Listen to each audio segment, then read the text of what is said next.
In this segment, I will demonstrate how to properly work with the endnotes. This method will enable one to quickly link to the endnotes section as one reads the text.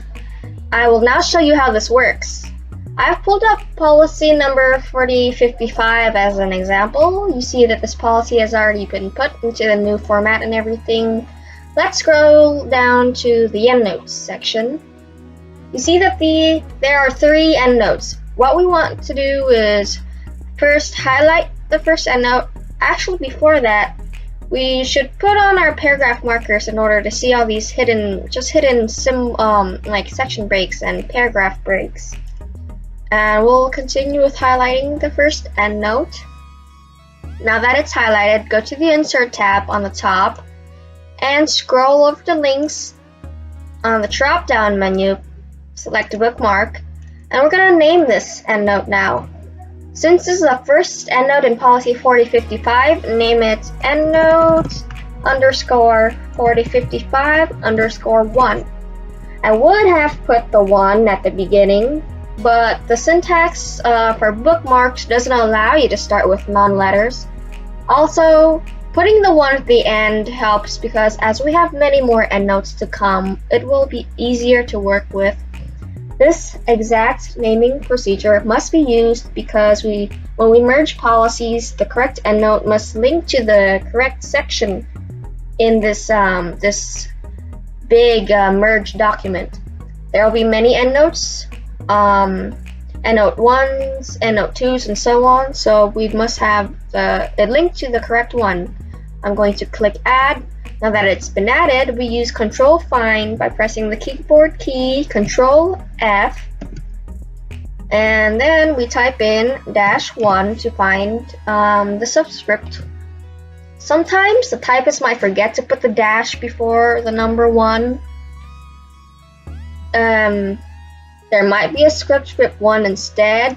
So in that case, to be safe, I'll just Control Find 1 and search through all the possibilities.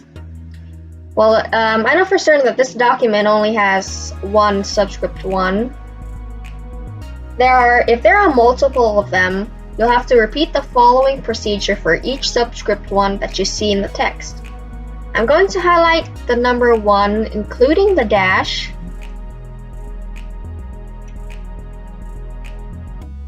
And I right-click, scroll down to Link, and on this pop-up menu on this left panel, select Place in this document and scroll down and look for your bookmarks and see your newly created endnote 4055.1.